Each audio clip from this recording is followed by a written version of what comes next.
प्यारे बच्चों, welcome to Brihanmumbai महानगर पालिका शिक्षण विभाग MCGM वर्चुअल क्लासरूम में आप तमाम का बहुत बहुत इस्तकबाल है। और जैसे कि आपको पता है कि स्कूल्स हमारे फिलवक्त बंद है, लेकिन तालीम का सिलसिला रुका नहीं है, थमा नहीं है।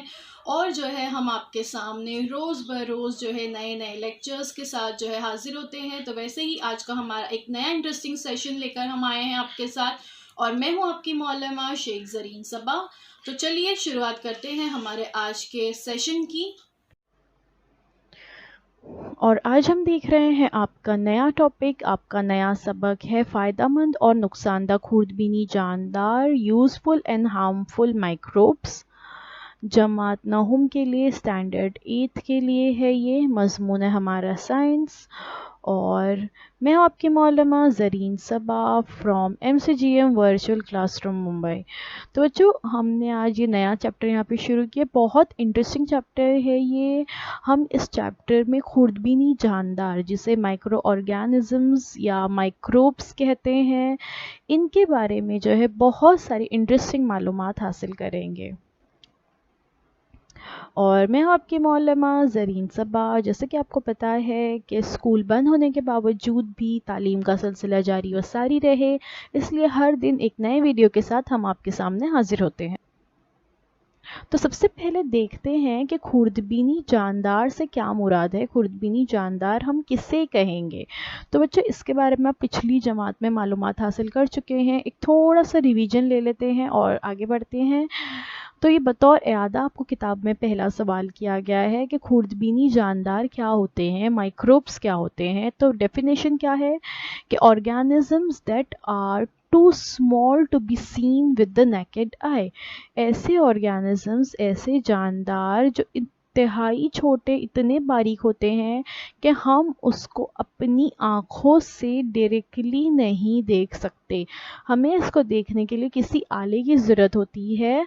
हम इसको डायरेक्टली अपनी आँखों से नहीं देख सकते। नीचे आपको तस्वीरें नज़र आ रही हैं जिसमें आप अलग अलग किस्म के खुर्दबीनी जानदार देख सकते हैं। माइक्रो ऑर्गेनिजम्स, खुर्दबीनी जानदार। Micro means tiny. माइक्रो का मतलब होता है छोटा सा। ऑर्गेनिजम्स का मतलब होता है लिविंग थिंग्स, जानदार शय। तो इसका मतलब हो गया माइक्रो ऑर्गेनिजम्स यानी बिल्कुल छोटी सी जानदार शय। There are many type of micro organisms. This type of micro organisms can be categorised as bacteria, fungi, protozoa and virus. यानी माइक्रो ऑर्गेनिजम्स जो होते हैं वो बहुत सारी तरह के होते हैं। अगर हम इनको अलग अलग कैटेगरी में बांटें तो वो बैक्टीरिया होते हैं, फंगस हो सकते हैं, प्रोटोजोआ होते हैं और वायरसेस होते हैं। एक वायरस आजकल फैला हुआ है जिसकी वजह से आप अपने घर में कैद हैं और आपकी स्कूलें बंद हैं। कौन सा है वो वायरस? Corona virus, right. तो ये जो कोरोना वायरस है ये भी एक तरह के खुर्दबीनी जानदार माइक्रोब्स हैं, माइक्रो ऑर्गेनिजम्स हैं, जिसको हम अपनी आँखों से नहीं देख सकते, है ना। ये इंतहाई बारीक और छोटे होते हैं, हमारे अतराफ में फैले हुए होते हैं, आपके हाथ पर हो सकता है मौजूद हो, लेकिन ये आपको नज़र नहीं आएंगे। लेकिन अगर आप हाथों को अच्छी तरह से धो लेते हैं तो ये ख़त्म हो जाते हैं। आपने खुर्दबीनी जानदारों का मुशाहिदा किस तरह किया है? आप खुर्दबीनी जानदार का मुशाहिदा कैसे करते हैं बताइए। देख सकते हैं ना आप लोग यहाँ तस्वीर में कि हम क्या करते हैं। हम जो खुर्दबीनी जानदारों का मुशाहिदा करने के लिए माइक्रोस्कोप या खुर्दबीन का इस्तेमाल करते हैं। और इसका इस्तेमाल कैसे किया जाता है? हम जो है एक छोटी सी स्लाइड पर जो भी हमें चीज़ देखनी हो, हम उसका एक क्रॉस सेक्शन लेते हैं, उसको जो है वहाँ पर रखते हैं, फिर उसके ऊपर हम कवर स्लिप लगाते हैं और फिर जैसे तस्वीर में आपको नज़र आ रहा है वहाँ रखने के बाद हम उसके एंगल्स को सही करते हैं। माइक्रोस्कोप के नीचे मिरर लगा होता है, लाइट सही तरह से रिफ्लेक्ट हो और हमें वो सही तरह से स्लाइड नज़र आए। उसको सही तरह से सही एंगल पे सेट करने के बाद हम खुर्दबीनी जानदारों का मुशाहिदा कर सकते हैं आसानी से, है ना। तो ये सब आप पिछली जमात में देख चुके हैं। ऐसे खुर्दबीनी जानदारों को आप जानते हैं जो खुर्दबीन के बगैर नज़र नहीं आते और हमारे अतराफ व अकनाफ में पाए जाते हैं। हमारी रोज़मर्रा ज़िंदगी से इन खुर्दबीनी जानदारों का क्या ताल्लुक़ होता है? देखिए, जब हम खुर्दबीनी जानदारों के बारे में सोचते हैं, माइक्रो ऑर्गेनिज़म्स के बारे में सोचते हैं, तो हमें लगता है कि ये कोई ऐसी शय है जो हमें बीमार कर सकती है ना, कि हम बीमार हो जाएंगे। और ये जो होते हैं बीमारी फैलने वाले जरासीम होते हैं, वायरसेस होते हैं। लेकिन कुछ माइक्रो ऑर्गेनिज़म्स बहुत अच्छे भी होते हैं। Some micro organisms are good. कुछ जो हैं खुर्दबीनी जानदार अच्छे होते हैं और इसकी वजह से हमें अच्छी सेहतमंद ग़िज़ाएँ मिलती हैं, दवाइयाँ मिलती हैं। तो वो कौन से हैं useful micro organisms, useful microbes कौन से हैं, आज हम इस वीडियो में देखेंगे। तो ये तो सबसे पहले माइक्रो ऑर्गेनिज़म्स को कितनी अलग अलग कैटेगरीज़ में बांटा जा सकता है। तो अलगाए, वायरस, बैक्टीरिया, फंगाई और प्रोटिस्ट, ये कैटेगरीज़ में हम माइक्रो ऑर्गेनिज़म्स को बांट सकते हैं। सबसे पहले हम देखने वाले हैं आज फ़ायदेमंद खुर्दबीनी जानदार यानी यूज़फुल माइक्रो ऑर्गेनिज़म्स के बारे में, कि माइक्रो ऑर्गेनिज़म्स जो होते हैं वो हर माइक्रो ऑर्गेनिज़म बुरे नहीं होते, कुछ जो है फ़ायदेमंद भी होते हैं। तो वो कौन से हैं फ़ायदेमंद, आज हम देखेंगे। Micro organisms, useful micro organisms और दो तरह से जो है यूज़फुल होते हैं माइक्रो ऑर्गेनिज़म्स। एक यूज़ बाय पीपल, लोगों के ज़रिए इस्तेमाल होते हैं, और एक यूज़ होते हैं कुदरती तरीके से इकोसिस्टम में, ठीक है, हमारे माहौल में, माहौलियाती निज़ाम में। तो लोगों के ज़रिए जो इस्तेमाल होते हैं वो क्या होता है, एक तो फूड में से इस्तेमाल होता है, खाना बनाने में, जिससे हमें तवानाई मिलती है, हमारे बॉडी के फंक्शंस जो है इस तरह से काम करें, इसमें ये बहुत अहम किरदार अंजाम देते हैं। उसके अलावा मेडिसिन्स में, दवाइयों की तैयारियों में भी माइक्रो ऑर्गेनिज़म्स का इस्तेमाल किया जाता है। और उसके अलावा माहौल में किस तरह से रोल इन डिकम्पोजिंग, हम जानते हैं कि हर शय जो कायनात में मौजूद है, जानदार शय, हर किसी को एक ना एक दिन ख़त्म होना है, ठीक है। तो ये भी जानदारों की एक अहम खुसूसियत है। ये भी आप पिछली जमात में पढ़ चुके हो कि जिस तरह से जानदार जो है हरकत करते हैं, अपने जैसा जानदार पैदा करने की सलाहियत रखते हैं, सांस लेने का अमल होता है जानदारों में, वैसे ही हर जानदार एक ना एक दिन ख़त्म हो जाएगा, फना हो जाएगा, मौत आ जाएगी उसे।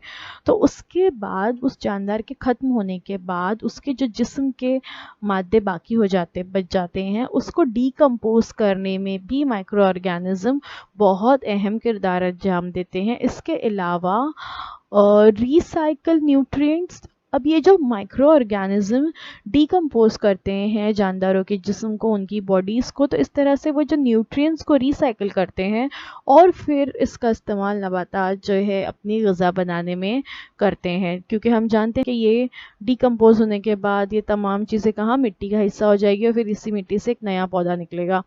तो इस तरह से ये रिसाइकल करने के लिए भी इस्तेमाल होते हैं। तो इस तरह से फ़ायदेमंद खुर्दबीनी जानदार बहुत सारे हैं और इसके मुख्तलिफ फ़ायदे हैं। कुछ आज हम सबसे हम पहले आज हम देखेंगे लैक्टोबैसिलाई के बारे में। लैक्टोबैसिलाई जो एक तरह का माइक्रोब है, खुर्दबीनी जानदार हैं, इसके बारे में आज पहले मालूमात हासिल करते हैं। ताज़ा छाछ जो दही की छाछ बनती है ना, उसका एक कतरा जो है स्लाइड पर लीजिए और उस कतरे की बेहद पतली तह बनाइए, ठीक है। छाछ का एक छोटा सा कतरा लेना है, उसको स्लाइड पर रखना है और इस पर मिथिलीन ब्लू नामी मज़हर का एक कतरा डालकर कवर स्लिप रखिए। जब हम कोई भी सेक्शन लेते हैं, स्लाइड पे कोई भी चीज़ रखते हैं, तो हम उसके ऊपर कोई ना कोई सोल्यूशन ज़रूर डालते हैं। सोल्यूशन डालने की वजह से वो चीज़ जो है हमें वाज़ेह तौर पे नज़र आती है और फिर हम उसके ऊपर एक छोटी सी कवर स्लिप रख देते हैं। पहले खुर्दबीन के 10x अदसे के ज़रिए, के बाद ज़्यादा तकबीरी अदसा 60x के ज़रिए इसका मुशाहिदा कीजिए। यानी हम पहले जो है कम अदसे से उसको देखेंगे, बाद में हम उसको जूम करेंगे। जूम करने के बाद वो चीज़ बड़ी और वाज़ेह तौर पे हमें नज़र आएगी। तो क्या नज़र आता है छाछ में, छाछ के उस थोड़े छोटे से कतरे में आपको नीलगु सलाख नुमा जानदार हरकत करते हुए नज़र आएंगे। हाँ, जो आप छाछ पीते हैं ना, उस छाछ के अंदर भी खुर्दबीनी जानदार होते हैं और हम उसको पी लेते हैं और फिर वो हमारे जिस्म के अंदर चले जाते हैं। लेकिन जिस्म के अंदर जाने के बाद ये बहुत फ़ायदेमंद साबित होते हैं हमारे लिए। तो ये जो नीलगु सलाख नुमा यहाँ पे छोटे छोटे जानदार हरकत करते हुए नज़र आते हैं, छाछ में, दही में और दही से बनने वाली तमाम चीज़ों में मौजूद होते हैं। तो इन जरासीम का नाम लैक्टोबैसिलाई है। इन जानदार की शक्ल जो है मुस्ततीली होती है। लैक्टोबैसिलाई जो है गैर ऑक्सीजनी जरासीम है, यानी ये ऑक्सीजन के बगैर भी तवानाई पैदा करते हैं। दूध से दही किस तरह तैयार करते हैं और इस अमल में क्या होता है? दही जो है सबको पसंद होता है ना। दही से बहुत सारी अच्छी अच्छी ग़िज़ाएँ भी बनती हैं और दही सेहत के लिए बहुत फ़ायदेमंद है। लेकिन आपको पता है कि दूध से दही कैसे तैयार होता है? लैक्टोबैसिलाई जो है ये क्या करता है, ये दूध को दही में तब्दील करते वक्त दूध की लैक्टोज शक्कर को अमल तख़मीर के ज़रिए लैक्टिक एसिड में तब्दील कर देता है। इसलिए दूध का जो पीएच वैल्यू है, पीएच लेवल कम हो जाता है और दूध में मौजूद जो प्रोटीन है वो जमना शुरू हो जाता है, जिस अमल को कोगुलेशन कहते हैं कि प्रोटीन जो है जमना स्टार्ट होता है, जिसके नतीजे में दूध की प्रोटीन जो होती है, जो दूसरे जो अज्जा होते हैं दूध में, जैसे पानी वगैरह होता है, ये तमाम अज्जा से दूध की प्रोटीन अलहदा हो जाती है और इसी को दूध का दही में तब्दील होना कहते हैं। हम देखते हैं ना कि जब दही बनता है तो गाढ़ा गाढ़ा एक हिस्सा ऊपर रहता है और नीचे बहुत सारा येलो कलर का पानी नीचे जमा हो जाता है ना। तो वो जो गाढ़ा हिस्सा एक साथ जमा हो जाता है वो एक्चुअल में प्रोटीन है। तो दूध की प्रोटीन सारी एक जगह जमा हो गई और नीचे जो है फिर उसका पानी बच गया। वो पानी जो है उठाकर फेंक दिया जाता है या छाछ वगैरह बनाने में भी उसका इस्तेमाल होता है। तो लैक्टिक एसिड की वजह से दही में मखसूस खटास पैदा होती है। दही देखिए जब बनता है तो उसमें बहुत खट्टापन आ जाता है, तो ये खट्टापन आता है लैक्टिक एसिड की वजह से। और ये लैक्टिक एसिड कैसे तैयार होता है? लैक्टोबैसिलाई नामी जो जरासीम है ये दूध की लैक्टोज शुगर को अमल तख़मीर के ज़रिए लैक्टिक एसिड में कन्वर्ट करते हैं। इसका भी पीएच लेवल कम होने की वजह से दूध में मौजूद नुकसानदेह जो जरासीम होते हैं वो हलाक हो जाते हैं। दूध में कुछ नुकसानदेह जरासीम भी होते हैं, इसलिए दूध को हमेशा हम गर्म कर कर पीते हैं ताकि जो नुकसानदेह जरासीम इस तरह के अगर इसमें मौजूद हैं तो वो मर जाएं। तो इस अमल के दौरान जो नुकसानदेह जरासीम होते हैं दूध में वो हलाक हो जाते हैं। बदहज़मी होने या पेट में बिगाड़ होने पर डॉक्टर दही या छाछ के इस्तेमाल की ताकीद करते हैं। क्यों ताकीद करते हैं? बाउंटीफुल बटर मिल्क यानी छाछ, तो इसके ज़रिए आप देख सकते हो कि हमारे बोन्स स्ट्रॉन्गर रहते हैं और डाइजेशन के अमल में ये बहुत फ़ायदेमंद है। हेल्प इन वेट लॉस, वज़न कम करने में, रिड्यूसेस एसिडिटी कम करने में भी ये बहुत फ़ायदेमंद है। तो क्यों डॉक्टर ये कहते हैं? देखिए अम्मी भी आपके घर में अक्सर जब आपके पेट में थोड़ी बहुत गड़बड़ हो जाती है तो उस वक्त बदहज़मी हो जाती है ना, तो उस वक्त आपकी अम्मी कहते हैं कि दही खा लो या दही चावल खा लो या दही जो है पी लो, सिर्फ खाना मत खाओ दूसरा। तो क्यों ऐसा? ऐसा इसलिए कि since butter milk has probiotics और living bacteria, it can neutralise acids in the stomach and prevent them from moving upwards in the body. हमारे पेट में एसिड्स होते हैं, स्टमक में हमारे एसिड्स होते हैं और वो एसिड्स हमेशा मौजूद होते हैं हमारे पेट में, जो ग़िज़ा को हज़म करने में मदद करते हैं। लेकिन कभी कभी वो बहुत ज़्यादा एसिडिक हो जाते हैं जिसकी वजह से हमें एसिडिटी होती है, खट्टी डकारें आती हैं, दर्द होता है, गले में जलन होती है ना। तो ये जो एसिड को न्यूट्रल करने का काम कौन करता है? ये जो लैक्टोबैसिलाई है, लिविंग बैक्टीरिया होते हैं ये। सो लिविंग बैक्टीरिया यानी जिंदा बैक्टीरिया हम कहते हैं। तो ये जो होते हैं ये उसकी रोकते हैं इस एसिड को जो है ऊपर चढ़ने से, क्योंकि अगर ये आपकी बॉडी में ऊपर चढ़ गया तो आपके पूरे बदन में जो है फिर एसिडिटी फैल जाएगी और आपको तकलीफ होगी। तो इसीलिए दूध या छाछ का इस्तेमाल जब हम करते हैं तो ये उससे रोक देते हैं। Yogurt is mostly recommended for the problems of acidity और इंडाइजेशन और पेन। इंडाइजेशन, पेन और एसिडिटी में योगर्ट हमेशा डॉक्टर रिकमेंड करते हैं कि आप इसे लीजिए। It is preferred so because of the properties its holds. क्यों? क्योंकि इसके अंदर जो खुसूसियत है उसकी वजह से ये रिकमेंड किया जाता है। Yoghurt is generally smooth and alkaline in nature, smooth होता है, नेचर इसका अल्कली होता है, and that is why it has soothing effect on oesophagus. आपके एजोफेगस पर, आपके पेट पर ये बहुत हल्का असर करता है It also contains some kind of bacteria which generally help in digestion. कौन से some kind of bacteria? ये lactobacilli bacteria की बात हो रही है. These bacteria are known as probiotics and are found in digestive tract. Since it is rich in protein content, that is why it helps in easy digestion. चूँकि इसमें proteins होते हैं इसलिए इसका डाइजेशन आराम से होता है. कार्बोहाइड्रेट्स जो होते हैं, जो अनाज वगैरह में कार्बोहाइड्रेट पाए जाते हैं, निशास्ता, इसको हजम करने के लिए हमें वक्त लगता है, लेकिन प्रोटीन जो होते हैं वो इजीली डाइजेस्ट हो जाते हैं. इसलिए डॉक्टर जब आपके पेट में बदहजमी हो, पेट खराब हो, तो डॉक्टर दही के इस्तेमाल की ताकीद करते हैं या छाछ. बाज़ों का दही जो है वो कड़वा और इसमें बुलबुले पैदा होकर तार नज़र आते हैं. ऐसा क्यों होता है? ऊपर से येलोइश हो जाता है दही, बुलबुले पैदा हो जाते हैं, कड़वा हो जाता है, बहुत ज़्यादा खट्टे की बजाय एक तुर्शपन, कड़वापन उसमें आ जाता है. तो ऐसा क्यों होता है?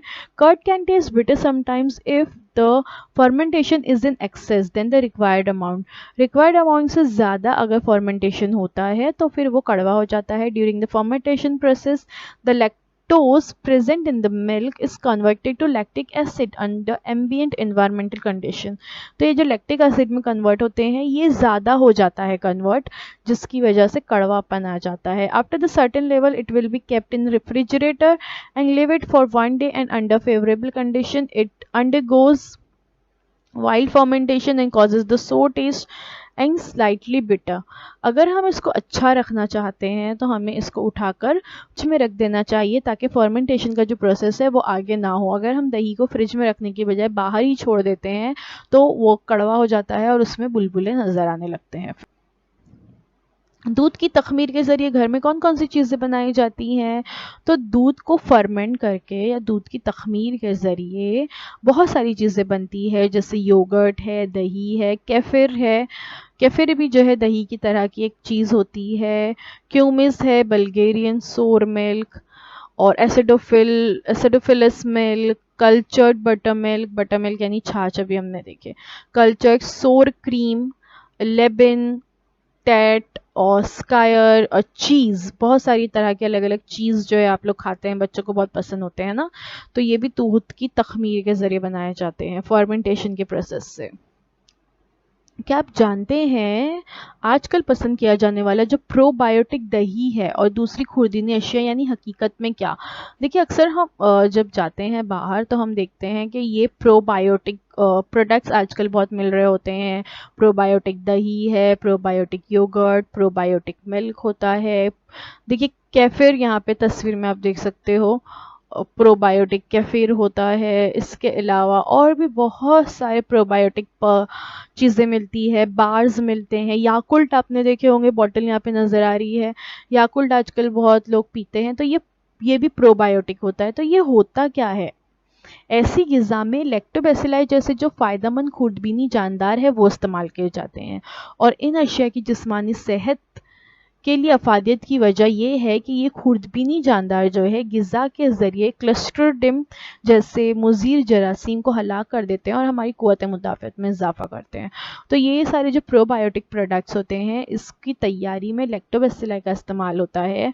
और इसका इस्तेमाल क्यों होता है? क्योंकि हमारी जिस्मानी जो सेहत है, हमारी फ़िज़ीक को मेंटेन करने के लिए ये खुर्दबीनी जानदार जो है ग़िज़ा के ज़रिए जब कई दफ़ा हम जब कुछ चीज़ें खाते हैं तो उसमें मुज़ीर जरासीम भी आ जाते हैं जो हमारे जिस्म को नुकसान पहुंचा सकते हैं. तो क्लस्ट्रिडियम नामी ये जो मुज़ीर जरासीम है इसको हलाक करने में और हमारा इम्यूनिटी सिस्टम जो हमारा क़ुव्वत मुदाफ़अत है इसमें इजाफ़ा करने में ये प्रोबायोटिक्स चीज़ें इस्तेमाल होती हैं. प्रोबायोटिक्स आप यहाँ पे देख सकते हो. They reach the intestine alive, eggs digestion, it improves bowel movements, they produce beneficial effect on health, prevent harmful bacteria from multiplying in the intestine, or they can be indigested as food. Yakult वगैरह जो है हम directly ये probiotics को खा सकते हैं. Lactobacilli जरासीम के हालात देख लेते हैं अभी. दूध की तखमीर के ज़रिए दही, छाछ, घी, पनीर, चीज़, श्रीखंड वगैरह बनाने में लैक्टोबैसिलाई का इस्तेमाल होता है. यानी दही से बनने वाली जितनी भी चीज़ें होती हैं दूध के फर्मेंटेशन के ज़रिए उसमें इसका इस्तेमाल होता है. सेडार सेडर जो है एप्पल साइडर विनेगर, आपने सुने होंगे नाम। तो ये एप्पल साइडर जो है वही यहाँ पे साइडर लिखा हुआ है, सेडर करके उर्दू में। ये जो होते हैं इस तरह के एप्पल साइडर विनेगर, इसकी तैयारी में इसका इस्तेमाल होता है। कोकोआ पाउडर जो होता है उसकी तैयारी में, मुख्तलिफ़ किस्म के सब्जियों के जो अचार बनाए जाते हैं उसकी तैयारी में, और दूसरी बहुत सारी चीज़ें जो इस तरह की अचार की टाइप की बहुत सारी जो है चीज़ें होती हैं जो बड़े पैमाने पर तैयार की जाती हैं, तो इसकी तैयारी में लैक्टोबैसिलस जरासीम का इस्तेमाल होता है। हज़मी निज़ाम के अफ़ाल में बिगाड़ पैदा हो जाए तो लैक्टोबैसिलाई और दूसरे खुर्दबीनी जानदार के ज़रिए इलाज किया जाता है। जब हमारे पेट में गड़बड़ हो, जैसे मैंने बताई, तो कुछ चीज़ें जो हम खाते हैं, दही वगैरह हम खाते हैं, कुछ दवाएं हम लेते हैं, तो उसके में जो है लैक्टोबैसिलाई नामी जरासीम मौजूद होता है और इसके तरीके से इलाज किया जाता है। कब? जब हमारे पेट में दर्द हो या हमारे डाइजेशन में कुछ प्रॉब्लम हो गई हो। गाय भैंस को जो तखमीरी ग़िज़ा दी जाती है, इसमें लैक्टोबैसिलाई के ज़रिए ही खमीर पैदा किया जाता है। गाय या भैंस को जो है जो भी फर्मेंटेड ग़िज़ा दी जाती है, हम अक्सर देखते हैं, देखो गाय या भैंस को जो चारा इस तरह का छोटे छोटे जो भूसी जिसे हम कहते हैं वो उस रखी जाती है, उसमें कुछ चीज़ें डालकर उसको फर्मेंट करके रख दिया जाता है, और फिर बाद में उसमें जब खमीर आ जाता है तो उसको निकाल कर जानवरों को खिलाया जाता है, क्योंकि ये उनके लिए बहुत फ़ायदेमंद होती है और इससे उनको बहुत फ़ायदा मिलता है, उनकी सेहत अच्छी रहती है। तो जो तखमीरी ग़िज़ा दी जाती है इसकी तैयारी में भी लैक्टोबैसिलाई का इस्तेमाल होता है। शराब और पाव बनाने के तखमीरी अमल में भी लैक्टोबैसिलाई का इस्तेमाल होता है। पाव जो फ्लफ़ी बनते हैं, है ना, इतने और इतने स्पॉन्जी होते हैं, नरम होते हैं, क्योंकि इसकी तैयारी में भी लैक्टोबैसिलाई का इस्तेमाल होता है। बिल्कुल वैसे ही शराब बनाने के लिए जो फर्मेंटेशन का अमल होता है, फ्रूट्स को सड़ाया जाता है, उसमें भी लैक्टोबैसिलाई का इस्तेमाल होता है। अब एक छोटा सा सवाल है आपके लिए कि तलाश कीजिए, ये आपको खुद ढूंढना है, मैं नहीं बताऊंगी, कि लैक्टोबैसिलाई कितनी सनतों में इस्तेमाल किया जाता है। अभी हमने देखे ना कहाँ कहाँ का लैक्टोबैसिलाई का इस्तेमाल होता है, तो बड़ी बड़ी इंडस्ट्रीज़ जो है ये तमाम चीज़ें बनाती हैं। तो आपको ये बताना है कि कौन कौन सी इंडस्ट्री में, सनतों में लैक्टोबैसिलाई का इस्तेमाल किया जाता है। तो इसी के साथ हमारा आज का सबक यहीं पे ख़त्म होता है। Thank you so much for watching. उम्मीद है जो कुछ आज आपको बताया गया वो आपको अच्छी तरह से समझ में आया होगा, और अब नेक्स्ट वीक में हम इसके आगे का हिस्सा देखेंगे। ठीक है, तो हमारे चैनल को इसी तरह से देखते रहिए, और अगर आपको हमारा ये वीडियो अच्छा लगा है तो प्लीज़ इसे लाइक करना ना भूलें, लाइक के बटन पे क्लिक कीजिए, और आगे भी आपको जो है हमारे वीडियोस इसी तरह से मिलते रहें, इसलिए हमारे यूट्यूब चैनल को सब्सक्राइब करना ना भूलें। सब्सक्राइब करने के बाद press the bell icon to get all the notifications. अल्लाह हाफ़िज़। तो बच्चों, मुझे उम्मीद है जो कुछ आज आपको पढ़ाया गया वो आपको अच्छी तरह से समझ में आया होगा, और अगर आपको नहीं समझ में आया है तो हमारा ये वीडियो यूट्यूब पर भी अवेलेबल है, आप इसे दोबारा से जो है देख सकते हैं, और अपने साथ जो है अपनी टेक्स्ट बुक ज़रूर रखिए ताकि आपको जो है तमाम पॉइंट्स अच्छी तरह से समझ में आए। तो अब आप लोगों से इंशाल्लाह अगले हफ्ते एक नए वीडियो में मुलाकात होती है। अल्लाह।